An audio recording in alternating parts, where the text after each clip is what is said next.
Buenos días o buenas tardes, estudiantes de quinto. Vamos a hacer un repaso sobre la nutrición. ¿Qué es la nutrición?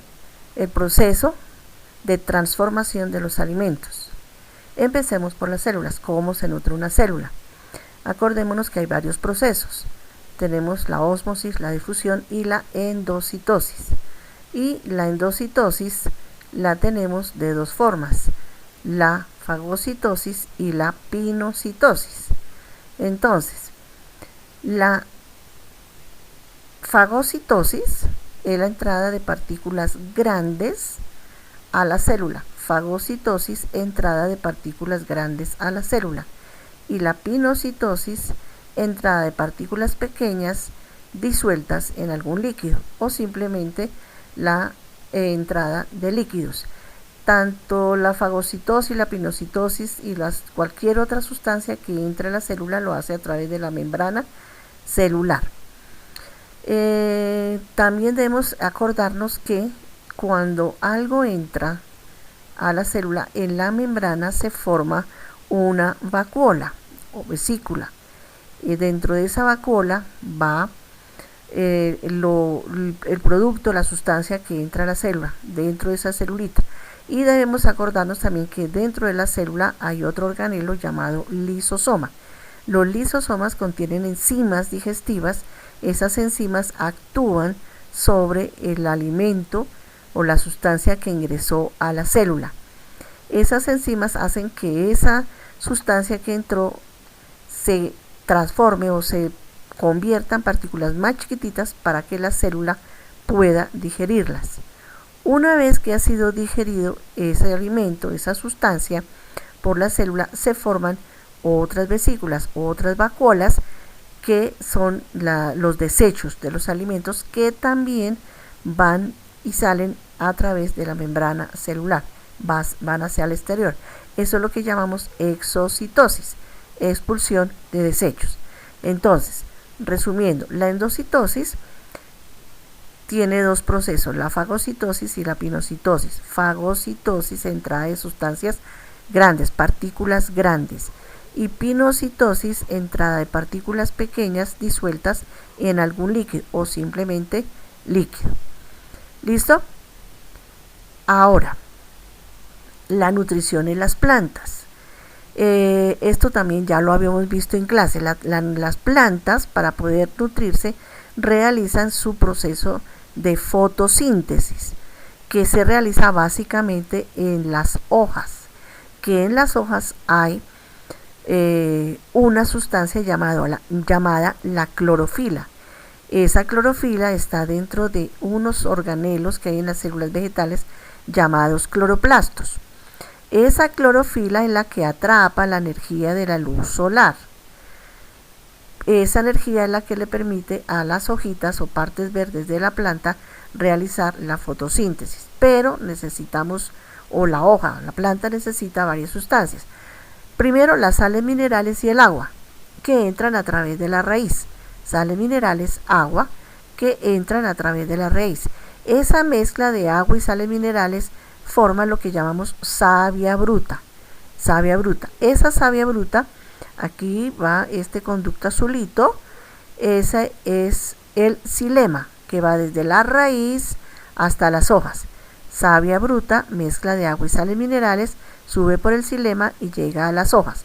En las hojas se encuentra el dióxido de carbono, que entra a la hoja. Las hojitas toman el dióxido de carbono del aire y entran a través de unos orificios que se llaman estomas. Entonces, aquí se mezcla el agua, las sales minerales, el dióxido de carbono, ayudados con la energía del sol. Las hojitas fabrican su alimento. El alimento inicial, lo que primero fabrican es una sustancia llamada glucosa. Es una especie de azúcar. Esa glucosa, ese alimento de la planta, es lo que toma el nombre de savia elaborada. Savia elaborada sale de las hojitas por otro conducto que se llama el floema y va desde las hojas a todas las partes de la planta para poderla alimentar. Importante también tener aquí en cuenta que durante el proceso de la fotosíntesis hay desprendimiento de oxígeno. También hay expulsión de agua. El agua que le sobra también sale a través de los estomas. El oxígeno también sale a través de los estomas de la hoja. ¿Listo? Importante, acuérdense, xilema transporta la savia bruta, mezcla de agua y sales minerales, y el floema transporta la savia elaborada, que es la glucosa o el alimento de la planta. Miremos nutrición en los animales. Ese proceso de nutrición en los animales tiene varias etapas. Acuérdense que aquí también estas mismas etapas son para el ser humano. Tenemos la ingestión, la digestión, la absorción, el transporte y la excreción. Vuelvo y repito, insisto en que estos mismos pasos se dan en los seres humanos. La ingestión, ¿qué es la ingestión? Cuando nosotros cogemos el alimento, o el animal coge el alimento y lo introduce a la boca.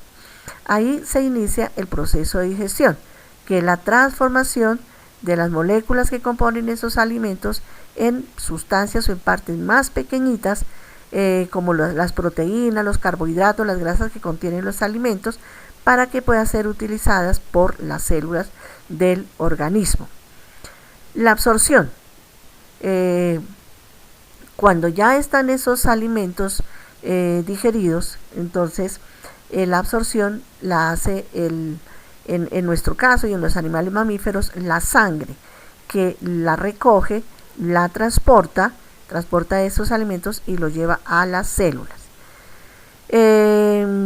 Cuando ya se han transformado los alimentos, entonces la sangre, mire, realiza la absorción de los nutrientes, los lleva a todas las células. Al finalizar ese proceso se realiza la excreción, o sea, todas las sustancias de desecho que quedaron de ese proceso de digestión, esos desechos deben ser expulsados al exterior y se hace a través del aparato excretor de cada animal o de cada ser humano. Nutrición en los seres humanos. Tenemos aquí nuestro aparato digestivo. Este aparato digestivo consta básicamente de la boca, el esófago, el estómago, el intestino delgado y el intestino grueso. Adicional, tenemos que incluir lo que se llaman glándulas anexas. Esas glándulas anexas son las glándulas salivales, el hígado y el páncreas.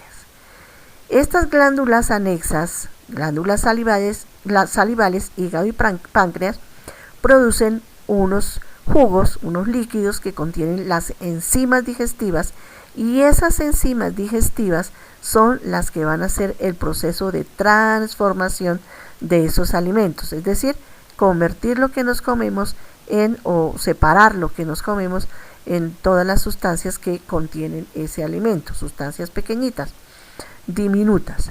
Entonces, las glándulas salivales que están en la boca producen la saliva.